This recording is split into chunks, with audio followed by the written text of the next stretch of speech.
ನಮಸ್ಕಾರ. ಮುಖ್ಯಾಂಶಗಳು. ವಿಧಾನಸಭೆ ಉಪಚುನಾವಣೆ ಶಿರಾ ಕ್ಷೇತ್ರದಲ್ಲಿ 82.3%, ರಾಜರಾಜೇಶ್ವರಿ ನಗರದಲ್ಲಿ 45.2% ಮತದಾನ. ರಾಜ್ಯದಲ್ಲಿ ಇಳಿಮುಖವಾಗುತ್ತಿರುವ ಕೊರೋನಾ ಸೋಂಕು ಪ್ರಕರಣ. ಈವರೆಗೆ 7,80,000ಕ್ಕೂ ಅಧಿಕ ಮಂದಿ ಗುಣಮುಖ. ಪ್ರಸಕ್ತ ಹಣಕಾಸು ವರ್ಷದಲ್ಲಿ 358 ಕೋಟಿ ರೂಪಾಯಿ ಮೊತ್ತದ ಜನೌಷಧಿಗಳ ಮಾರಾಟ. ವರ್ಷಾಂತ್ಯದ ವೇಳೆಗೆ 600 ಕೋಟಿ ಗುರಿ. ಡಿವಿ ಸದಾನಂದಗೌಡ. ಹಾಗೂ ಅಮೆರಿಕ ಅಧ್ಯಕ್ಷೀಯ ಚುನಾವಣೆ ಮತದಾನ ಪ್ರಗತಿಯಲ್ಲಿ. ಡೊನಾಲ್ಡ್ ಟ್ರಂಪ್, ಜೋ ಬೈಡೆನ್ ನಡುವೆ ಸ್ಪರ್ಧೆ.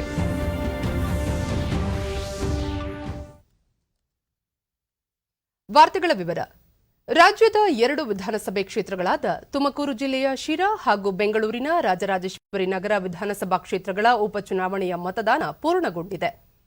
ಪ್ರಾಥಮಿಕ ವರದಿಯ ಪ್ರಕಾರ ಶಿರಾ ವಿಧಾನಸಭಾ ಕ್ಷೇತ್ರದಲ್ಲಿ 82.31% ಮತದಾನವಾಗಿದ್ದು, ರಾಜರಾಜೇಶ್ವರಿ ನಗರ ಕ್ಷೇತ್ರದಲ್ಲಿ 45.24% ಮತದಾನವಾಗಿದೆ. ಮತದಾರರು ಮತಗಟ್ಟೆಗಳ ಮುಂದೆ ಸಾಲುಗಟ್ಟಿ ನಿಂತು ಅಂತರ ಕಾಯ್ದುಕೊಂಡು ಮತ ಚಲಾಯಿಸಿದರು. ಶಿರಾ ವಿಧಾನಸಭಾ ಕ್ಷೇತ್ರದಲ್ಲಿ ಒಟ್ಟಾರೆ 330 ಮತಗಟ್ಟೆಗಳನ್ನು ಮತದಾನಕ್ಕೆ ವ್ಯವಸ್ಥೆ ಮಾಡಲಾಗಿತ್ತು. ಈ ಪೈಕಿ 64 ಸೂಕ್ಷ್ಮ ಹಾಗೂ 6 ಅತಿ ಸೂಕ್ಷ್ಮ ಮತಗಟ್ಟೆಗಳಾಗಿ ವಿಂಗಡಿಸಿ ಹೆಚ್ಚಿನ ಭದ್ರತೆ ಒದಗಿಸಲಾಗಿತ್ತು.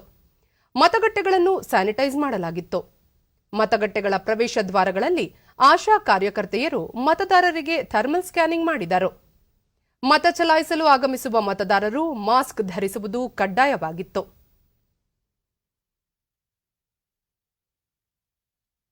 ಶಿರಾನಗರದ ಸರ್ಕಾರಿ ಪ್ರಥಮ ದರ್ಜೆ ಕಾಲೇಜಿನಲ್ಲಿ ಕಾಂಗ್ರೆಸ್ ಅಭ್ಯರ್ಥಿ ಟಿಬಿ ಜಯಚಂದ್ರ ಮತ ಚಲಾಯಿಸಿದರು. ರಂಗನಾಥ ಪದವಿ ಪೂರ್ವ ಕಾಲೇಜಿನಲ್ಲಿ ಜೆಡಿಎಸ್ ಅಭ್ಯರ್ಥಿ ಅಮ್ಮಾಜಮ್ಮ ತಮ್ಮ ಹಕ್ಕನ್ನು ಚಲಾಯಿಸಿದರು.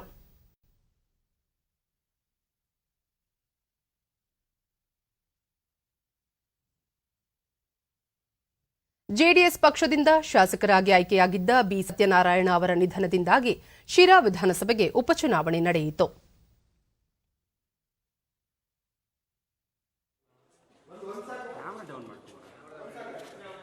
ಬೆಂಗಳೂರಿನ ರಾಜರಾಜೇಶ್ವರಿ ನಗರ ವಿಧಾನಸಭಾ ಕ್ಷೇತ್ರದಲ್ಲಿ ಶಾಂತಿಯುತ ಮತದಾನ ನಡೆಯಿತು.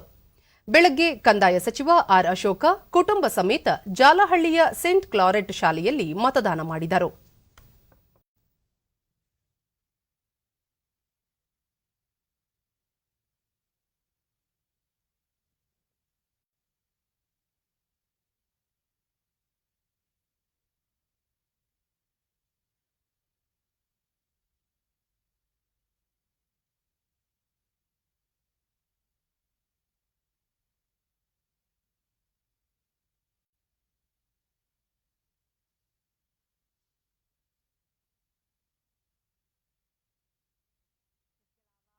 की 7 सीटों के लिए मतदान हुआ, जिनमें से 6 भारतीय जनता पार्टी की और 1 समाजवादी पार्टी के पास पहले थी.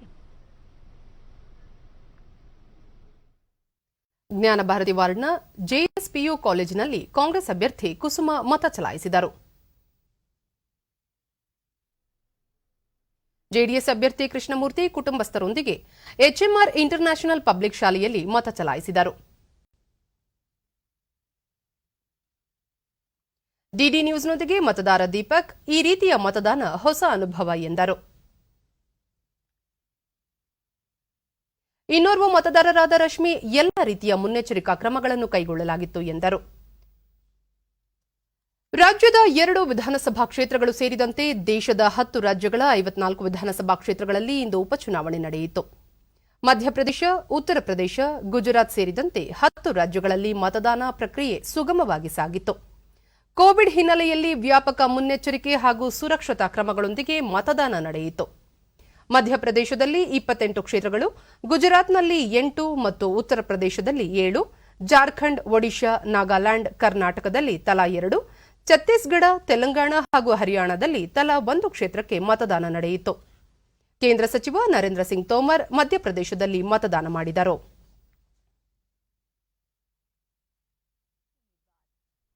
भाग्य का फैसला हुआ.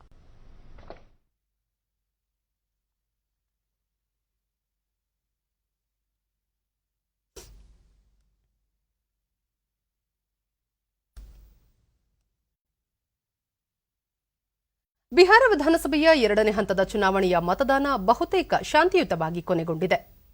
ಕೋವಿಡ್ ಹಿನ್ನೆಲೆಯಲ್ಲಿ ಅಗತ್ಯ ಮುನ್ನೆಚ್ಚರಿಕೆಗಳನ್ನು ಕಟ್ಟುನಿಟ್ಟಾಗಿ ಪಾಲಿಸಲಾಯಿತು. ಈ ಹಂತದಲ್ಲಿ 17 ಜಿಲ್ಲೆಗಳಲ್ಲಿರುವ 94 ಕ್ಷೇತ್ರಗಳಲ್ಲಿ ಮತದಾನ ನಡೆಯಿತು. ಪ್ರತಿಷ್ಠಿತ ಪಾಟ್ನಾ, ವೈಶಾಲಿ, ಸೀತಾಮರಿ, ದರ್ಬಾಂಗ್ ಮತ್ತು ಮಧುಬನಿ ಕ್ಷೇತ್ರಗಳಲ್ಲಿ ಮತದಾನ ಸುಗಮವಾಗಿ ನಡೆದಿದೆ. 146 ಮಹಿಳಾ ಅಭ್ಯರ್ಥಿಗಳು ಸೇರಿದಂತೆ ಒಟ್ಟು 1463 ಅಭ್ಯರ್ಥಿಗಳು ಕಣದಲ್ಲಿದ್ದಾರೆ. ಬಿಹಾರ ರಾಜ್ಯಪಾಲ ಫಗು ಚೌಹಾಣ್ ಪಾಟ್ನಾದಲ್ಲಿ ತಮ್ಮ ಹಕ್ಕು ಚಲಾಯಿಸಿದರು. ಉಪಮುಖ್ಯಮಂತ್ರಿ ಸುಶೀಲ್ ಕುಮಾರ್ ಮೋದಿ ಪಾಟ್ನಾದ ರಾಜೇಂದ್ರ ನಗರ್ನಲ್ಲಿ, ಎಲ್ಜೆಪಿ ಮುಖಂಡ ಚಿರಾಗ್ ಪಾಸ್ವಾನ್, ಆರ್ಜೆಡಿಯ ರಾಬ್ರಿ ದೇವಿ, ತೇಜಸ್ವಿ ಯಾದವ್ ಪಾಟ್ನಾದಲ್ಲಿ, ಮುಖ್ಯಮಂತ್ರಿ ನಿತೀಶ್ ಕುಮಾರ್ ಡಿಗಾದಲ್ಲಿ ತಮ್ಮ ಹಕ್ಕು ಚಲಾಯಿಸಿದರು.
ಬಿಹಾರದಲ್ಲಿ 2ನೇ ಹಂತದ ವಿಧಾನಸಭಾ ಚುನಾವಣೆಯಲ್ಲಿ 53.51% ಮತದಾನವಾಗಿದೆ.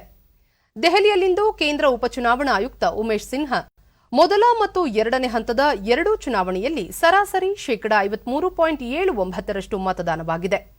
ರಾಜ್ಯದಲ್ಲಿ ಮತದಾರರಿಂದ ಅಭೂತಪೂರ್ವ ಉತ್ಸಾಹ ಕಂಡುಬಂದಿದೆ. ಮಹಿಳೆಯರು ಸೇರಿದಂತೆ ಮತದಾರರು ಬೆಳಗ್ಗೆಯಿಂದಲೇ ಸಾಲುಗಟ್ಟಿ ನಿಂತು ತಮ್ಮ ಹಕ್ಕು ಚಲಾಯಿಸಿದ್ದಾರೆ. ಮತದಾನ ಸುಗಮವಾಗಿ ಮತ್ತು ಬಹುತೇಕ ಶಾಂತಿಯುತವಾಗಿ ನಡೆದಿದೆ ಎಂದರು. ರಾಜ್ಯದಲ್ಲಿ 1500ಕ್ಕೂ ಹೆಚ್ಚು ಮತಗಟ್ಟೆಗಳ ವಿಡಿಯೋ ಚಿತ್ರಣ ಮಾಡಲಾಗಿದೆ. ನಕ್ಸಲ್ ಪೀಡಿತ ಪ್ರದೇಶಗಳು ಸೇರಿದಂತೆ ಎಲ್ಲ ಕಡೆ ವ್ಯಾಪಕ ಬಿಗಿ ಬಂದೋಬಸ್ತ್ ಕಲ್ಪಿಸಿದ್ದರಿಂದ ಮತದಾನ ಸುಗಮವಾಗಿ ನಡೆದಿದೆ ಎಂದರು.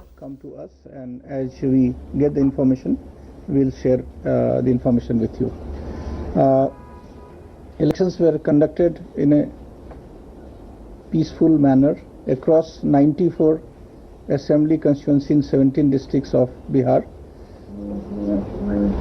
By-elections were also successfully held in 54 seats across 10 states of the country. Thank all the voters who have made this election successful and meaningful.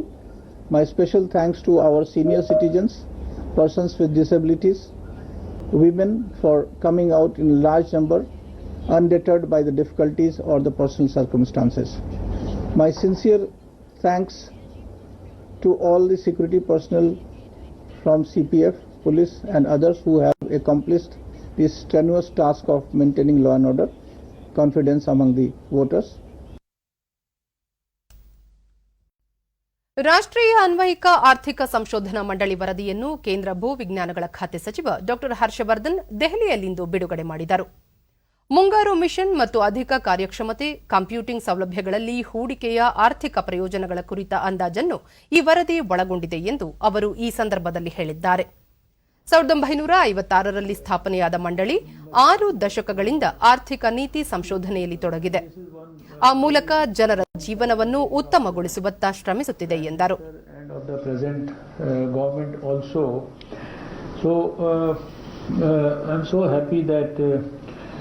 This report has been done, and it has been done after a thorough study, and I think the way the experts have gone to a few lakh people, whether it was talking to them at a personal level or whether it was through a telephonic call, voice communication, it in fact speaks volumes about the credibility of the report because number one, it's from a very, very prestigious institution, and number two, it has been produced after talking to over 2 lakh farmers and other fishermen, etc. ರಾಜ್ಯದಲ್ಲಿಂದು ಹೊಸದಾಗಿ 2,756 Covid ಪ್ರಕರಣಗಳು ದೃಢಪಟ್ಟಿದ್ದು, ಇದರೊಂದಿಗೆ ಒಟ್ಟು ಸೋಂಕು ಪ್ರಕರಣಗಳ ಸಂಖ್ಯೆ 8,32,396ಕ್ಕೆ ಏರಿಕೆಯಾಗಿದೆ. ಇಂದು 7,140 ಮಂದಿ ಆಸ್ಪತ್ರೆಯಿಂದ ಬಿಡುಗಡೆಯಾಗಿದ್ದು, ಇದುವರೆಗೂ ಗುಣಮುಖಗೊಂಡವರ ಸಂಖ್ಯೆ 7,80,735ಕ್ಕೆ ತಲುಪಿದೆ. ಇಂದು 26 ಮಂದಿ ಸಾವನ್ನಪ್ಪಿದ್ದು, ಮೃತಪಟ್ಟವರ ಸಂಖ್ಯೆ 11,247ಕ್ಕೆ ಏರಿಕೆಯಾಗಿದೆ. ಸದ್ಯ ರಾಜ್ಯದಲ್ಲಿ 40,395 ಸಕ್ರಿಯ ಪ್ರಕರಣಗಳಿವೆ.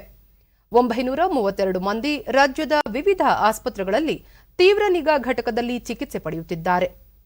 94,539 ಮಂದಿಗೆ ಇಂದು ಪರೀಕ್ಷೆ ನಡೆಸಿದ್ದು, ಇದುವರೆಗೂ 81,85,676 ಮಂದಿಗೆ ಕೊರೋನಾ ಪರೀಕ್ಷೆ ನಡೆಸಲಾಗಿದೆ ಎಂದು ಆರೋಗ್ಯ ಮತ್ತು ಕುಟುಂಬ ಕಲ್ಯಾಣ ಇಲಾಖೆ ತಿಳಿಸಿದೆ.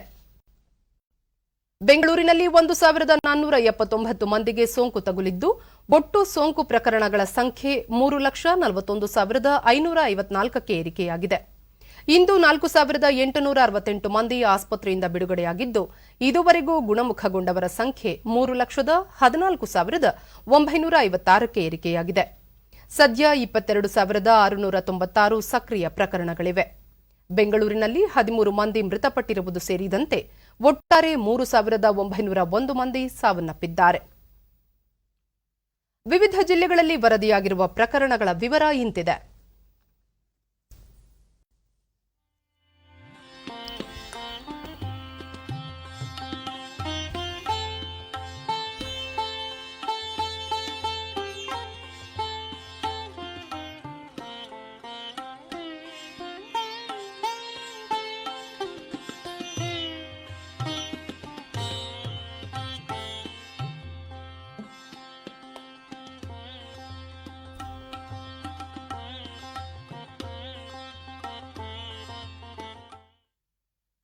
ಕರ್ನಾಟಕ, ಮಹಾರಾಷ್ಟ್ರ, ತಮಿಳುನಾಡು ಮತ್ತು ಉತ್ತರ ಪ್ರದೇಶಗಳಲ್ಲಿ ಕೋವಿಡ್ ಪ್ರಕರಣಗಳ ಸಂಖ್ಯೆ ಇಳಿಮುಖವಾಗುತ್ತಿದೆ ಎಂದು ಕೇಂದ್ರ ಆರೋಗ್ಯ ಸಚಿವಾಲಯ ತಿಳಿಸಿದೆ. ದೆಹಲಿಯಲ್ಲಿಂದು ಆರೋಗ್ಯ ಸಚಿವಾಲಯದ ಕಾರ್ಯದರ್ಶಿ ರಾಜೇಶ್ ಭೂಷಣ್ ಈ ವಿಷಯ ತಿಳಿಸಿ, ಪ್ರಕರಣಗಳ ಸಂಖ್ಯೆ ಇಳಿಮುಖವಾದರೂ ಪರೀಕ್ಷೆ, ಪತ್ತೆ, ಚಿಕಿತ್ಸೆ ಕಾರ್ಯತಂತ್ರಕ್ಕೆ ಹೆಚ್ಚು ಒತ್ತು ನೀಡುವುದು ಅಗತ್ಯವಾಗಿದೆ. ಹಬ್ಬದ ದಿನಗಳು ಮುಗಿದಿಲ್ಲವಾದ್ದರಿಂದ ಮುನ್ನೆಚ್ಚರಿಕೆಗಳನ್ನು ಪಾಲಿಸುವುದು ಅಗತ್ಯವಾಗಿದೆ. ಸದ್ಯ ದೇಶದಲ್ಲಿ ಸಕ್ರಿಯ ಪ್ರಕರಣಗಳ ಸಂಖ್ಯೆ 5,41,000ದಷ್ಟಿದೆ. ಇದುವರೆಗೆ 11 ಕೋಟಿ ಪರೀಕ್ಷೆಗಳನ್ನು ನಡೆಸಲಾಗಿದೆ. ಸದ್ಯ ಚೇತರಿಕೆ ಪ್ರಮಾಣ 91.96ರಷ್ಟಿದೆ. ಗುಣಮುಖರಾದವರ ಸಂಖ್ಯೆ 76 ಲಕ್ಷ ದಾಟಿದೆ ಎಂದರು. ಪ್ರತಿ 10 ಲಕ್ಷ ಜನರಲ್ಲಿ ಕೋವಿಡ್ ಪ್ರಕರಣಗಳ ಸಂಖ್ಯೆ ಇಡೀ ವಿಶ್ವದಲ್ಲಿ ಭಾರತದಲ್ಲಿ ಕಡಿಮೆ ಇದೆ. ದೇಶದಲ್ಲಿ ಪ್ರತಿ 10 ಲಕ್ಷಕ್ಕೆ ಸರಾಸರಿ 89 ಸಾವುಗಳು ವರದಿಯಾಗಿದ್ದು, ಜಾಗತಿಕವಾಗಿ ಹೋಲಿಸಿದರೆ ಇದು ಕಡಿಮೆ ಪ್ರಮಾಣವಾಗಿದೆ. ಕಳೆದ 7 ವಾರಗಳಲ್ಲಿ ವಾರದ ಹೊಸ ಪ್ರಕರಣಗಳ ಸಂಖ್ಯೆ ಇಳಿಮುಖವಾಗಿದೆ ಎಂದರು. जैसा मैंने आपको पहले कहा, जो रिकवरी है वो लगातार बढ़ रही है. आप देखेंगे कि जून में केवल 95,000 रिकवरीज थी, वो अब बढ़कर 76 लाख या 76 लाख हो गई हैं. यानी 76 लाख लोग ऐसे हैं जो रिकवर हो गए, भले चंगे हो गए, अपने घरों को चले गए. इसकी वजह से जो एक्टिव केसेस हैं वो आज जब हम आपसे बात कर रहे हैं केवल 5,41,000 के लगभग हैं, जो कि 6.8% है कुल केसेस का. यानी हिस्टोरिकल नंबर जो है कोविड केसेस का, उसका केवल 6% ही एक्टिव केसेस के रूप में है. कि हम सब ನೀತಿ ಆಯೋಗದ ಸದಸ್ಯ ಡಾಕ್ಟರ್ ವಿಕೆ ಪಾಲ್, ಅಕ್ಟೋಬರ್ಗೆ ಹೋಲಿಸಿದರೆ ನವೆಂಬರ್ನಲ್ಲಿ ದೆಹಲಿ, ಮಣಿಪುರ ಸೇರಿದಂತೆ ಕೆಲ ರಾಜ್ಯಗಳಲ್ಲಿ ಸಕ್ರಿಯ ಪ್ರಕರಣಗಳ ಸಂಖ್ಯೆ ಏರಿಕೆಯಾಗಿದೆ. ಹರಡುವಿಕೆಯಲ್ಲಿ ವೈರಸ್ನ ಸ್ವಭಾವ, ವಾತಾವರಣ, ಭೂಪ್ರದೇಶಗಳಿಗೆ ಭಿನ್ನವಾಗಿರುತ್ತದೆ. ಯುರೋಪ್ ಮತ್ತು ಉತ್ತರ ಅಮೆರಿಕಾದಲ್ಲಿ ಮತ್ತೆ ಪ್ರಕರಣಗಳ ತೀವ್ರ ಏರಿಕೆ ಕಂಡುಬಂದಿರುವುದರಿಂದ ಪರೀಕ್ಷೆ, ಪತ್ತೆ, ಚಿಕಿತ್ಸೆ ಕಾರ್ಯತಂತ್ರವನ್ನು ಮುಂದುವರಿಸಬೇಕಾಗಿದೆ ಎಂದರು. हम पूरी तरह से नहीं जानते, मौसम की वजह से या मौसम की वजह से हम इकट्ठे होते हैं, भीड़ में आते हैं, ग्रुप्स में रहते हैं, दूरी नहीं मेंटेन करेंगे तो चाहे वो यूरोप हो, चाहे अपना देश हो या कोई और देश हो, तो वायरस हमसे मुकाबला करता हमें दुख देता है। ये सामने बिल्कुल हमें दिखाई दे रहा है। तो सबसे बड़ा मुद्दा जो सेक्रेटरी सर ने दिखाया कि जो आज तक हमें गेन हुआ है उसको हमें बचा के रखना है। जो पकड़ में आई है पैंडेमिक, संभल रही है और अब दुनिया भी उसको अप्रिशिएट और दोबारा फिर कर रही है। ಯುರೋಪ್ ಮತ್ತು ಉತ್ತರ ಅಮೆರಿಕ ದೇಶಗಳಲ್ಲಿ ಕೋವಿಡ್-19 ಪ್ರಕರಣಗಳು ಏರಿಕೆಯಾಗುತ್ತಿದ್ದು ತೀವ್ರ ಬಿಕ್ಕಟ್ಟಿನ ಸಂದರ್ಭವಾದ್ದರಿಂದ ಅಗತ್ಯ ಕ್ರಮಗಳನ್ನು ಕೈಗೊಳ್ಳಬೇಕು ಎಂದು ವಿಶ್ವ ಆರೋಗ್ಯ ಸಂಸ್ಥೆಯ ಮಹಾನಿರ್ದೇಶಕ ಟೆಡ್ರೋಸ್ ಅಧನಾಮ್ ಗೆಬ್ರೆಯೆಸಸ್ ಕರೆ ನೀಡಿದ್ದಾರೆ. ಯುರೋಪ್ ಮತ್ತು ಉತ್ತರ ಅಮೆರಿಕದಲ್ಲಿ ಮತ್ತೆ ಸೋಂಕಿನ ಪ್ರಕರಣಗಳು ಹೆಚ್ಚಾಗುತ್ತಿರುವುದು ಆತಂಕದ ವಿಷಯವಾಗಿದೆ. ಈ ದೇಶಗಳಲ್ಲಿ ಕಟ್ಟುನಿಟ್ಟಿನ ನಿರ್ಬಂಧಗಳನ್ನು ಹೇರುವ ಅಗತ್ಯವಿದೆ. ತಾವು ಕೋವಿಡ್ ಸೋಂಕಿತ ವ್ಯಕ್ತಿಯೊಂದಿಗೆ ಸಂಪರ್ಕ ಹೊಂದಿದ ಹಿನ್ನೆಲೆಯಲ್ಲಿ ಸ್ವಯಂ ಸಂಪರ್ಕ ತಡೆಯಲಿರುವುದಾಗಿ ವಿಶ್ವಸಂಸ್ಥೆಯ ಮುಖ್ಯಸ್ಥರು ಹೇಳಿದ್ದಾರೆ. ಪ್ರಧಾನಮಂತ್ರಿ ಭಾರತೀಯ ಜನೌಷಧಿ ಪರಿಯೋಜನೆಯ ಸಮಗ್ರ ಪರಿಶೀಲನಾ ಸಭೆ ಕೇಂದ್ರ ರಾಸಾಯನಿಕ ಮತ್ತು ರಸಗೊಬ್ಬರ ಖಾತೆ ಸಚಿವ ಡಿವಿ ಸದಾನಂದ ಗೌಡ ನೇತೃತ್ವದಲ್ಲಿ ದೆಹಲಿಯಲ್ಲಿಂದು ನಡೆಯಿತು. ಬಳಿಕ ಅವರು ಪ್ರಸಕ್ತ ಹಣಕಾಸು ವರ್ಷದ 7 ತಿಂಗಳಲ್ಲಿ 6,600 ಜನೌಷಧಿ ಕೇಂದ್ರಗಳ ಮೂಲಕ 358 ಕೋಟಿ ರೂಪಾಯಿಗಳ ಔಷಧಗಳನ್ನು ಮಾರಾಟ ಮಾಡಲಾಗಿದೆ. ವರ್ಷಾಂತ್ಯದ ವೇಳೆಗೆ 600 ಕೋಟಿ ರೂಪಾಯಿ ಮೌಲ್ಯದ ಔಷಧಿಗಳನ್ನು ಮಾರಾಟ ಮಾಡುವ ಉದ್ದೇಶ ಹೊಂದಲಾಗಿದೆ. ಜನೌಷಧಿಗಳ ಗುಣಮಟ್ಟದ ಬಗ್ಗೆ ಜನರಲ್ಲಿ ಜಾಗೃತಿ ಮೂಡಿಸಬೇಕು. ದೂರದ ಮತ್ತು ಗ್ರಾಮೀಣ ಪ್ರದೇಶಗಳನ್ನು ಕೇಂದ್ರೀಕರಿಸಿ ಇವುಗಳ ವ್ಯಾಪ್ತಿಯನ್ನು ಹೆಚ್ಚಿಸಬೇಕು. ಪ್ರತಿ ಜನೌಷಧಿ ಅಂಗಡಿಯಲ್ಲೂ ಎಲ್ಲ ಔಷಧಿಗಳು ಲಭ್ಯವಾಗುವಂತೆ ನೋಡಿಕೊಳ್ಳಬೇಕೆಂದು ಸೂಚನೆ ನೀಡಿದರು. ದೇಶದ ಪ್ರತಿಯೊಬ್ಬ ಜನರಿಗೂ ಕೈಗೆಟುಕುವ ದರದಲ್ಲಿ ಔಷಧಿಗಳನ್ನು ಪೂರೈಕೆ ಮಾಡಲು ಪ್ರಧಾನಿ ನರೇಂದ್ರ ಮೋದಿ ಮುಂದಾಗಿದ್ದಾರೆ. ಅದರ ಲಾಭ ಎಲ್ಲರಿಗೂ ದೊರೆಯಬೇಕೆಂದು ಹೇಳಿದರು. ಭಾರತೀಯ ಜನತಾ ಪಕ್ಷದ ರಾಜ್ಯ ಕಾರ್ಯಕಾರಿ ಸಮಿತಿ ಸಭೆ ಇದೇ 5ರಂದು ಮಂಗಳೂರಿನಲ್ಲಿ ಆಯೋಜಿಸಲಾಗಿದೆ ಎಂದು ಜಿಲ್ಲಾ ಉಸ್ತುವಾರಿ ಸಚಿವ ಕೋಟಾ ಶ್ರೀನಿವಾಸ ಪೂಜಾರಿ ಮಂಗಳೂರಿನಲ್ಲಿಂದು ತಿಳಿಸಿದ್ದಾರೆ. ಕಾರ್ಯಕಾರಿ ಸಭೆಯಲ್ಲಿ ಮುಖ್ಯಮಂತ್ರಿ ಬಿಎಸ್ ಯಡಿಯೂರಪ್ಪ ಸೇರಿದಂತೆ ಪಕ್ಷದ ಪದಾಧಿಕಾರಿಗಳು ಪಾಲ್ಗೊಳ್ಳಲಿದ್ದಾರೆ ಎಂದು ಹೇಳಿದರು. 5ರಂದು ಕಾರ್ಯಕಾರಿ ಸಮಿತಿ ಸಭೆಯಲ್ಲಿ ಪಾಲ್ಗೊಂಡ ನಂತರ ಪಕ್ಷದ ಕೋರ್ ಕಮಿಟಿ ಸಭೆಯಲ್ಲಿ ಭಾಗವಹಿಸಲಿದ್ದಾರೆ ಎಂದು ಅವರು ತಿಳಿಸಿದರು. ತಮ್ಮ ಹಲವು ಕೆಲಸಗಳ ಒತ್ತಡದ ನಡುವೆಯೂ ಕೂಡ ನಾಡಿದ್ದು 5ನೇ ತಾರೀಕಿಗೆ ನಮ್ಮ ಜೊತೆ ಇದ್ದು ಹೆಚ್ಚು ಕಡಿಮೆ ಪೂರ್ಣ ದಿವಸ ನಮ್ಮ ಜೊತೆ ಇದ್ದು ನಮಗೆ ಮಾರ್ಗದರ್ಶನ ಮಾಡ್ತಾರೆ. ಸನ್ಮಾನ್ಯ ಮುಖ್ಯಮಂತ್ರಿ ಯಡಿಯೂರಪ್ಪನವರು ದಕ್ಷಿಣ ಕನ್ನಡದ ವಿಶೇಷ ಕಾರ್ಯಕಾರಿಣಿಯಲ್ಲಿ ಭಾಗವಹಿಸಿ ನಮಗೆ ಮಾರ್ಗದರ್ಶನ ಮಾಡ್ತಾ ಇದ್ದಾರೆ ಅನ್ನೋದು ನಮಗೆಲ್ಲರಿಗೆ ಹೆಚ್ಚು ಸಂತೋಷವನ್ನು ತಂದಿರುತ್ತೆ.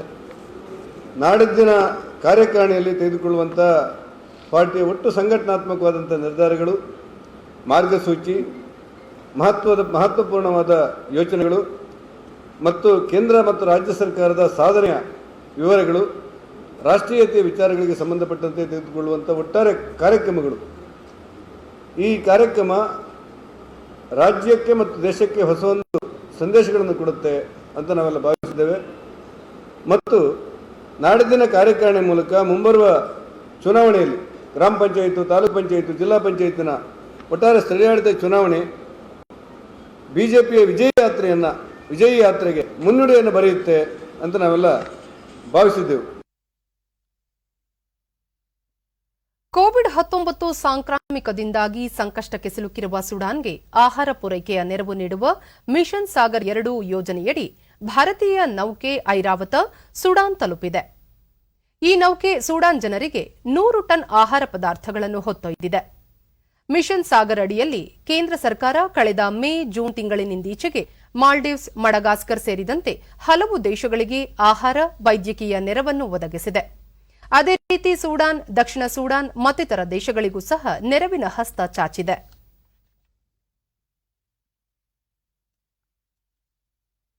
ಅನಾದಿ ಕಾಲದಿಂದಲೂ ಭಾರತೀಯರ ಪಾಲಿಗೆ ಪವಿತ್ರ ನದಿಯಾಗಿರುವ ಗಂಗಾ ನದಿಗೆ ನಾಳೆ ರಾಷ್ಟ್ರೀಯ ನದಿ ಮಾನ್ಯತೆ ನೀಡಲಾಗುತ್ತಿದೆ. ಗಂಗಾ ನದಿ ಶುದ್ದೀಕರಣ ರಾಷ್ಟ್ರೀಯ ಅಭಿಯಾನದ ವತಿಯಿಂದ ಗಂಗಾ ನದಿಗೆ ರಾಷ್ಟ್ರೀಯ ಸ್ಥಾನಮಾನ ನೀಡಲು ನಿರ್ಧರಿಸಲಾಗಿದೆ. ನಿನ್ನೆಯಿಂದ 3 ದಿನಗಳ ಕಾಲ ಗಂಗಾ ಉತ್ಸವ ಹಮ್ಮಿಕೊಳ್ಳಲಾಗಿದ್ದು ಇದೇ 4ರವರೆಗೆ ನಡೆಯಲಿದೆ. ಗಂಗಾ ಉತ್ಸವ ಕುರಿತು ಮಾಹಿತಿ ನೀಡಿದ ಕೇಂದ್ರ ಜಲಶಕ್ತಿ ಸಚಿವ ಗಜೇಂದ್ರ ಸಿಂಗ್ ಶೇಖಾವತ್, ಕೋವಿಡ್-19 ಹಿನ್ನೆಲೆಯಲ್ಲಿ ಈ ಬಾರಿ ವರ್ಚುವಲ್ ಮೂಲಕ ಗಂಗಾ ಉತ್ಸವ ಆಯೋಜಿಸಲಾಗಿದೆ ಎಂದು ತಿಳಿಸಿದರು.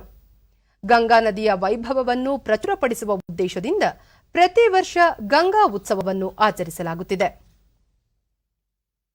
प्रतिवर्ष 4 नवंबर को हम गंगा उत्सव मनाते हैं ताकि गंगा के साथ में लोगों का सहज संबंध और अधिक सुदृढ़ हो सके. अनेक कार्यक्रम किए जाते हैं. सांस्कृतिक और एकेडमिक कार्यक्रमों के माध्यम से लोगों के भागीदारी को और अधिक बढ़ाने का प्रयास किया जाता है. इस बार कोविड-19 के कारण हम ये कार्यक्रम वर्चुअल प्लेटफॉर्म्स के माध्यम से कर रहे हैं. मैं आप सब से आग्रह करता हूं कि हम आप सब ज़्यादा से ज़्यादा संख्या में गंगा उत्सव के साथ में जुड़ें. 4 नवंबर को अपनी भागीदारी इसमें सुनिश्चित करें.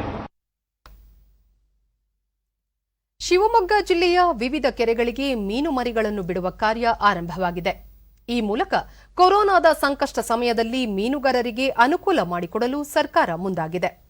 ಶರಾವತಿ ಕಣಿವೆಯ ಹಸಿರುಮಕ್ಕಿ, ಹೊಳೆಬಾಗಿಲು, ಗಣಪತಿ ಕೆರೆ, ತಿಮ್ಮಣ್ಣನ ನಾಯಕನ ಕೆರೆ, ಆನೆಬಾಗಿಲು ಕೆರೆಗಳಿಗೆ ಮೀನು ಮರಿಗಳನ್ನು ದಾಸ್ತಾನು ಮಾಡಿ ಸಾಕಾಣಿಕೆಗೆ ಅವಕಾಶ ಮಾಡಿಕೊಡಲಾಗಿದೆ.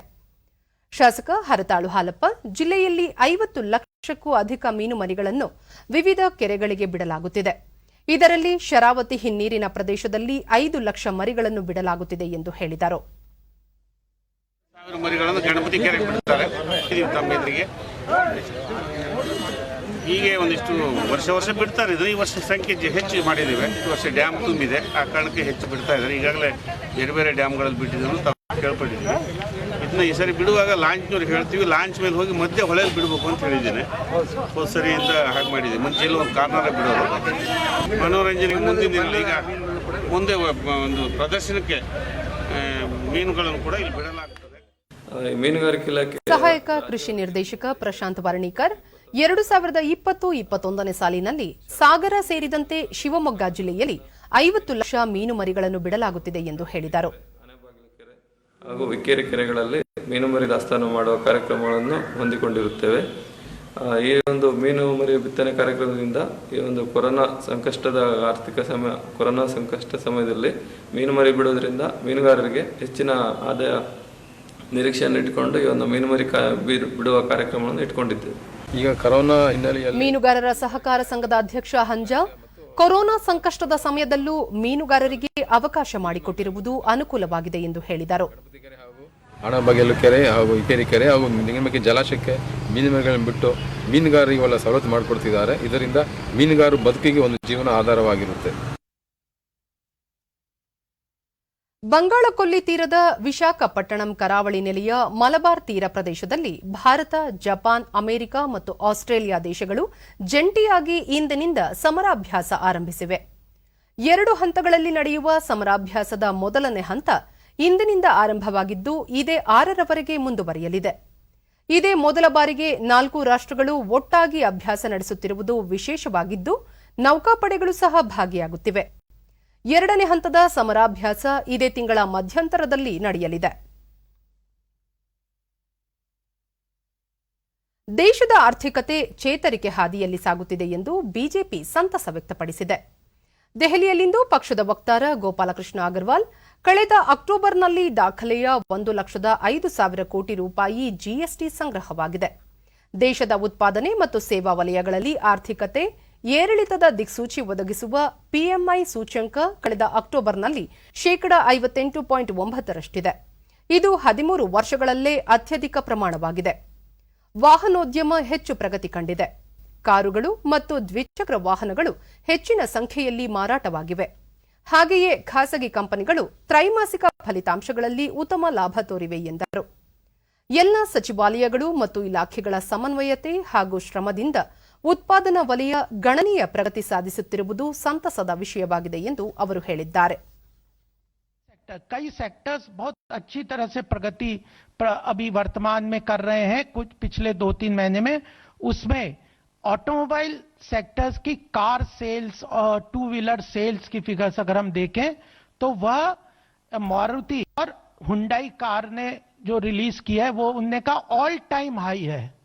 ऑटोमोबाइल और मोपेड जैसे छोटे छोटे व्हीकल जो रूरल और सेमी अर्बन एरियाज में कंज्यूम होते हैं, खरीदे जाते हैं, उनकी सेल में भी काफी ज्यादा ऑल टाइम बढ़ोतरी हुई है और ग्रोथ की एवरेज 18% की ग्रोथ की ऑटोमोबाइल सेक्टर में रजिस्टर हुई है अक्टूबर महीने में।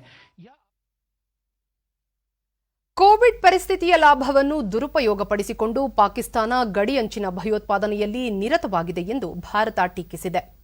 ವಿಶ್ವಸಂಸ್ಥೆಯಲ್ಲಿನ ಭಾರತದ ಶಾಶ್ವತ ಮಿಷನ್ನ ಕಾರ್ಯದರ್ಶಿ ಆಶೀಶ್ ಶರ್ಮಾ ಇಡೀ ವಿಶ್ವ ಕೋವಿಡ್ ಬಿಕ್ಕಟ್ಟಿನಿಂದ ತತ್ತರಿಸುತ್ತಿದ್ದರೆ ಪಾಕಿಸ್ತಾನ ಭಯೋತ್ಪಾದಕರಿಗೆ ನೆರವು ನೀಡಿ ಗಡಿಯಂಚಿನ ಭಯೋತ್ಪಾದನೆಯನ್ನು ಮುಂದುವರೆಸಿದೆ.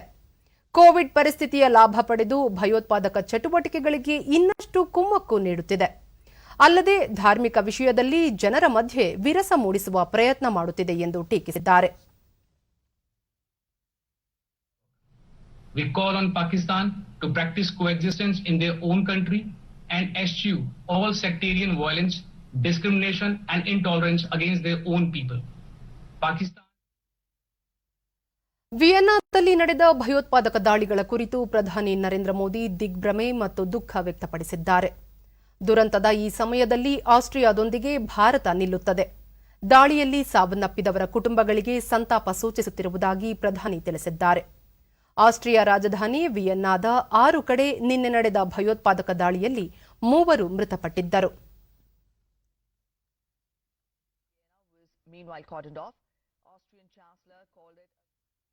ಅಮೆರಿಕದ 46ನೇ ಅಧ್ಯಕ್ಷರ ಆಯ್ಕೆಗೆ ಇಂದು ಮತದಾನ ಆರಂಭವಾಗಿದೆ. ಇತರ ರಾಜ್ಯಗಳಲ್ಲೂ ಮತದಾನ ಚುರುಕು ಪಡೆಯುತ್ತಿರುವ ಬಗ್ಗೆ ವರದಿಯಾಗಿದೆ. ಅಧ್ಯಕ್ಷ ಡೊನಾಲ್ಡ್ ಟ್ರಂಪ್ ಹಾಗೂ ಜೋ ಬೈಡನ್ ಅವರು ಮತದಾರರನ್ನು ಸೆಳೆಯಲು ಕೊನೆಯ ಕ್ಷಣದವರೆಗೆ ಪ್ರಯತ್ನ ನಡೆಸಿದರು. ಟ್ರಂಪ್ ಮಿಶಿಗನ್, ಅಯೋವಾ, ದಕ್ಷಿಣ ಕೆರೊಲಿನಾ, ಜಾರ್ಜಿಯಾ ಮತ್ತು ಫ್ಲೋರಿಡಾದಲ್ಲಿ ಪ್ರಚಾರ ನಡೆಸಿದರು. ಬೈಡನ್ ಫಿಲಡೆಲ್ಫಿಯಾ ಮತ್ತು ಪೆನ್ಸಿಲ್ವೇನಿಯಾದಲ್ಲಿ ಮತಯಾಚನೆ ಮಾಡಿದರು. ಈಗಾಗಲೇ ಹಲವು ರಾಜ್ಯಗಳಲ್ಲಿ ಸುಮಾರು 9.2 ಕೋಟಿ ಮತದಾರರು ಬ್ಯಾಲೆಟ್ ಮತ್ತು ಆನ್ಲೈನ್ ಮೂಲಕ ತಮ್ಮ ಹಕ್ಕು ಚಲಾಯಿಸಿದ್ದಾರೆ.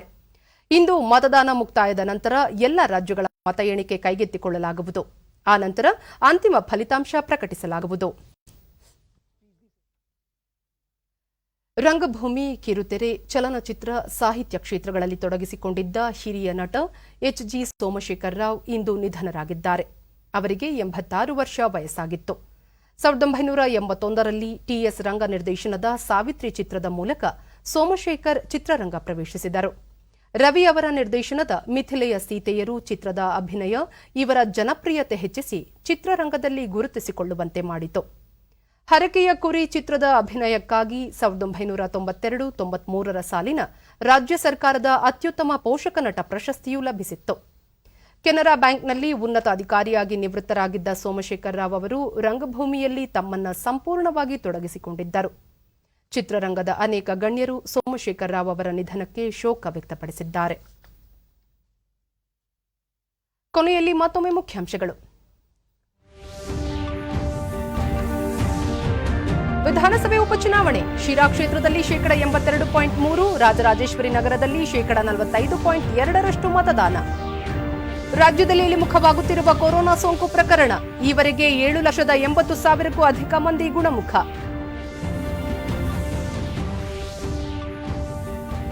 ಪ್ರಸಕ್ತ ಹಣಕಾಸು ವರ್ಷದಲ್ಲಿ 358 ಕೋಟಿ ರೂಪಾಯಿ ಮೊತ್ತದ ಜನೌಷಧಿಗಳ ಮಾರಾಟ, ವರ್ಷಾಂತ್ಯದ ವೇಳೆಗೆ 600 ಕೋಟಿ ಗುರಿ, ಡಿವಿ ಸದಾನಂದಗೌಡ. ಹಾಗೂ ಅಮೆರಿಕ ಅಧ್ಯಕ್ಷೀಯ ಚುನಾವಣೆ ಮತದಾನ ಪ್ರಗತಿಯಲ್ಲಿ ಡೊನಾಲ್ಡ್ ಟ್ರಂಪ್, ಜೋ ಬೈಡನ್ ನಡುವೆ ಸ್ಪರ್ಧೆ. ಇಲ್ಲಿಗೆ ಇಂದಿನ ವಾರ್ತಾ ಪ್ರಸಾರ ಮುಕ್ತಾಯವಾಯಿತು. ಸತ್ಯ, ಸಮರ್ಥ, ಸಂಪೂರ್ಣ ಸುದ್ದಿಗಾಗಿ ವೀಕ್ಷಿಸಿ ಚಂದನ ವಾರ್ತೆ. ನಮ್ಮ ಮುಂದಿನ ವಾರ್ತಾ ಪ್ರಸಾರ ನಾಳೆ ಬೆಳಗ್ಗೆ 11 ಗಂಟೆಗೆ ಡಿಡಿ ಚಂದನದಲ್ಲಿ. ನಮಸ್ಕಾರ.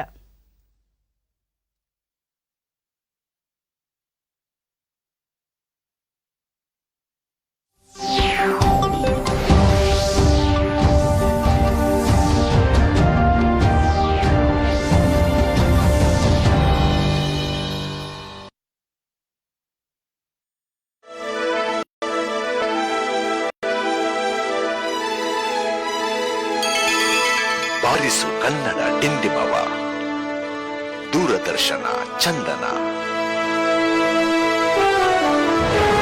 ಇದು ಕನ್ನಡ ವಾಹಿನಿ.